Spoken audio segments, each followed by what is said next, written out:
Hope you're all well on this warm Thursday morning. So today is Battle of the Debuts, where we take two bands of similar sort of genre and we look at their debut albums. So today we are looking at American glam rock, glam metal, hair metal bands Bon Jovi and White Lion, who sort of released their debuts within a year of each other. So, as usual, we will start with the one that came out first, and in this instance, it is Bon Jovi. As we know, Bon Jovi formed in 1983, one of the biggest bands in the world. Sadly, a couple of weeks ago, we lost Alec. Very sad. Though he left the band, they still thought a lot of him, and he was, when they was in the Rock and Roll Hall of Fame, he was there, which was absolutely fantastic. So, Bon Jovi debut album, released 21st of January 1984, produced by Tony Bon Jovi and Lance Quinn. Now this is quite funny because some of the earlier songs are not the band that we got to know Bon Jovi. So on here we've got John Bon Jovi on vocals, Richie Sambora on guitars, Alec John Such on bass, Tico Torres on drums, David Rashbaum, which is David Bryan, he used his other name, additional musicians, which is quite funny. Hugh McDonald plays bass on Runaway. He come back, didn't he? Also, Roy Britton was keyboards on Runaway. Additional drums were done by Chuck Berge. Keyboards were done by Doug Castros. The drums on Runaway are Frankie LaRocca. Tim Pierce plays guitars on Runaway. So Runaway is all the stuff that the band didn't do before Richie and that come in. So it's got all these people that are actually credited on this album. Bit confusing, I know, but at least they got their 5 minutes of fame. So, first track on here, of course, is Runaway. I like this track, always have. I love that little keyboard bit at the beginning. It's got a great guitar solo. And as I said, it's quite funny that Hugh McDonald plays on this, disappears, and then when Alec leaves, he comes back in. But yeah, really good track. Always been a firm favourite of me. Then we get Roulette. I like this. Some great guitar work from Richie Sambora on this. It's really nice solo on that. Very catchy tune, anthem type thing. Then we get She Don't Know Me. I think this is a little bit cheesy, but I like it. I like a little bit of cheese, and that is one of them little catchy tunes that you can't get out of your head. It's got a catchy chorus, and I think that's what makes it acceptable for me. Shot Through the Heart. Great bass line here from Alex. And the drumming from Tico on this is superb as well. Good track. Love Lies. It's just one of those Bon Jovi ballads. It's alright. I'm not a great fan of that one. Breakout. Love this. One of my favourite tracks by Bon Jovi to this day. Love David's keyboards. Great vocal from John. Brilliant song. Burning for Love. Oh, this is a little bit of a rip-off of a certain riff from a certain Deep Purple song, isn't it? Highway Star. Yeah, but it seems to fit. I don't know if it is a complete rip-off, but it sounds very much like a bit of a guitar solo. It's a good track. Come Back. Bog standard sort of 80s rock track, really. Oh, excuse me. Sorry about that, folks. Come Back's got some great drumming in this. Solid performance from Tico. And then the last track, Get Ready. One of them little end of concert sort of tracks, I think. Really good track. Some great guitar work here from Mr. Sambora. Now, I remember this album coming out. I remember hearing it on the Friday Rock Show, that little live thing when they supported Kiss, the first trip over here. And I thought it sounded really good. And I brought the album, and I thought for a mid-80s album, the production was good. And when you listen to it today, it still stands the test of time, I think. It's still one of my favourite Bon Jovi albums. What did the music press think of it? Well, AllMusic rated Bon Jovi 3.5 out of 5 stars. Leslie Matthew reviewed the album, said the songs may be simple and the writing prone to cliches of the form, but the album boasts a pretty consistent hard rock attack, passionate playing, a keen sense of melody, and called the album an often overlooked minor gem from the early days of hair metal. I don't think you can get any better, fairer than that, to be honest. It is a very, very one of them iconic albums from that time, for those of us that remember it coming out. So AllMusic gave it 3 and a bit stars. The Rolling Stone album gave it 2, but we don't take any notice of that. They come up with some absolute rubbish at time. What did the fans think of it? Well, it got to number 71 in the UK album charts. Only got to number 43 in the American Billboard. But over time, it went silver in the UK and platinum in America.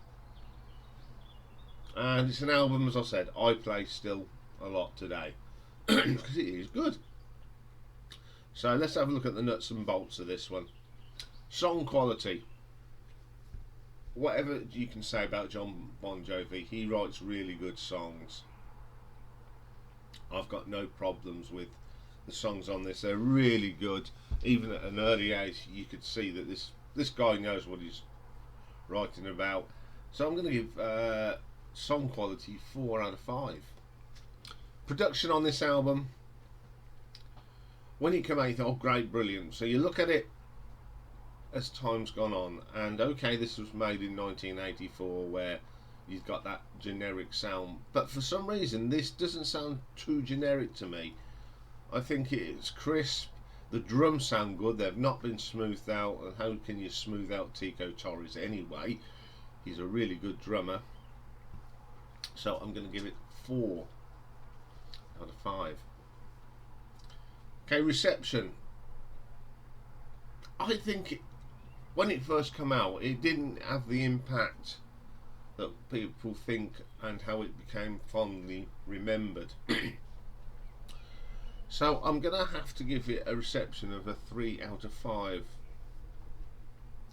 Cover design. Could have been a bit better. It doesn't really...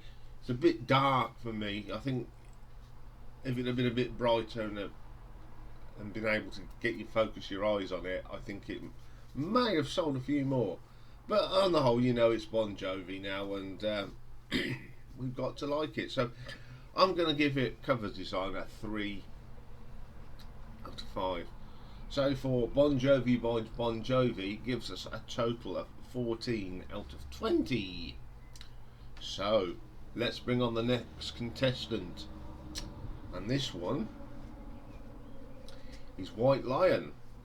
Again, formed in 1983 in New York by Danish vocalist Mike Tramp and American guitarist Vito Barata. They were active in the 80s and early 90s, released a few albums, had a little bit of success. So, the debut album, which was called Fight to Survive, it was released in Japan first in 1985 and then the rest in 1986. On here we've got Mike Tramp on vocals and rhythm guitar, Vito Barata lead guitar, Felix Robinson on the bass and keyboards, Nicky Capozzi on drums. We've got additional people on here. We've got James Lomenzo bass, was a member of the band at the time of the album credits. Same with Greg D'Angelo. Harry Ballery, who was on piano. Keyboards, some of them were done by Roderick Gold and produced by Peter Hawke. First track on the album is called Broken Heart. Great guitar riff. I love this track. It's one of them really good 80s rock tracks. Great vocal from Mike. Really good singer. Good track. Cherokee. The great riffs from the 80s. Very hair metal. Very generic, I'm afraid. It doesn't do anything that really gives you that little bit of sparkle. Fight to Survive, the title track, is an absolute gem. Love this track. It's very Van Halen to me. Barata's guitar work is very good. He's a very good guitar player, and it's nice, crisp, clean. It's a really good track. Where Do We Run? Another solid track here. The drumming on this is phenomenal. Although it's got that 80s sound to it, it's still really good. In the City, very power ballad, the 80s style, just not for me. It just falls short for me. All the Fallen Men, little bit plastic here. Doesn't really ring the bells. Already it seems like they're running out of ideas. Just doesn't do anything for me. All Burn in Hell, great vocal from Mike Tramp on this. It's not too bad. I love the bass line. Bit of an anthem, that one. Pretty good track. Kid of a Thousand Faces. Love the guitar work here between both Mike Tramp and Barata. Really strong track. One of the better ones on the album, I think. El Salvador, just bog standard churn out hair metal. It just doesn't ring any bells on me, I'm afraid. The Road to Valhalla, again, this is overproduced. You know, I don't know if it's for the MTV era again, but it just didn't sound like a rock band. It sounded more like a rock pop band.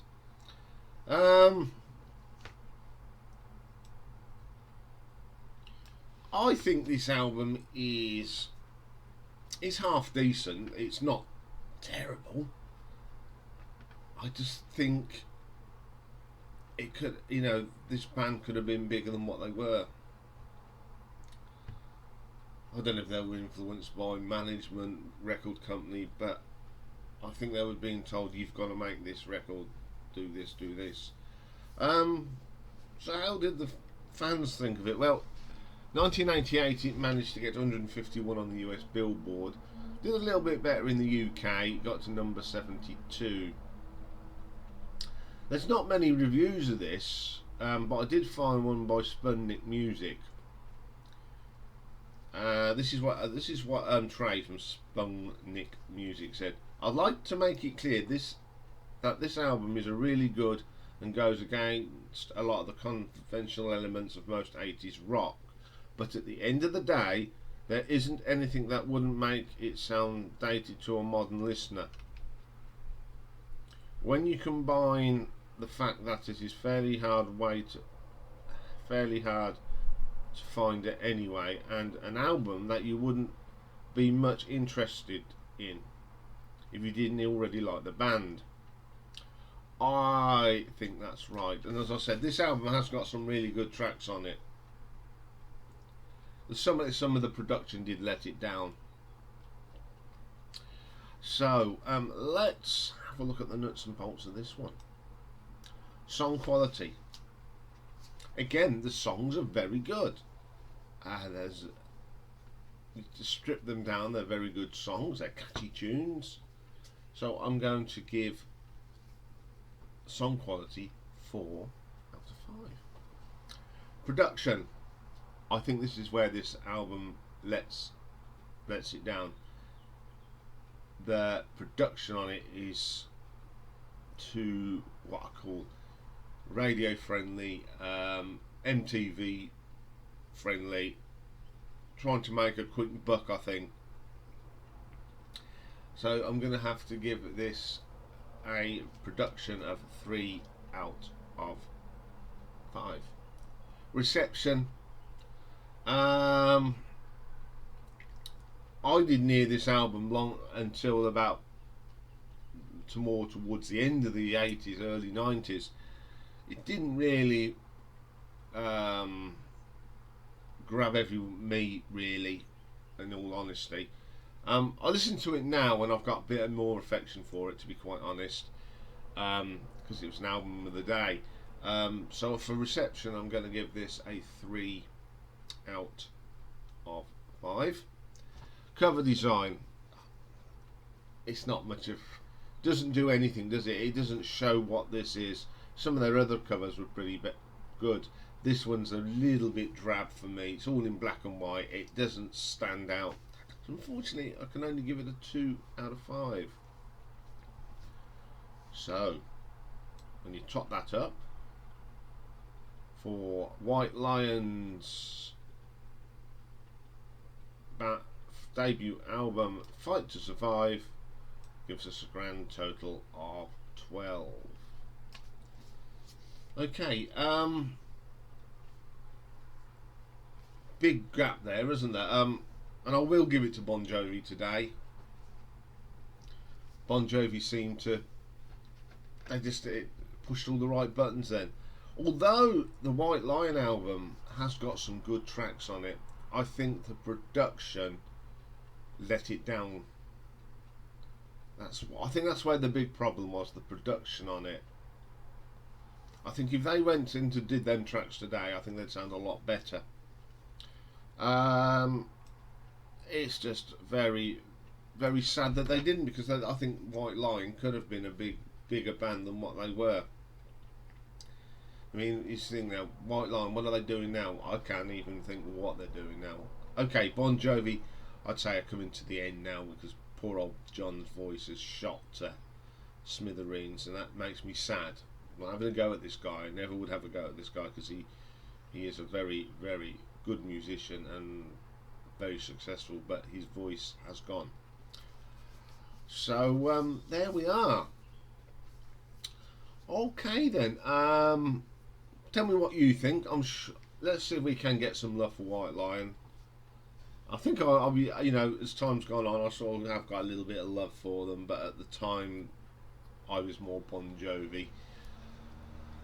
Okay, I'll be back very shortly. I'm going to have a break, of course. Got to do some eye exercises as well, and I'll be coming back for some album artwork, and we're going to be looking at the studio albums of one of my favourite bands, of course, Deep Purple. So join me for that, and bye for now.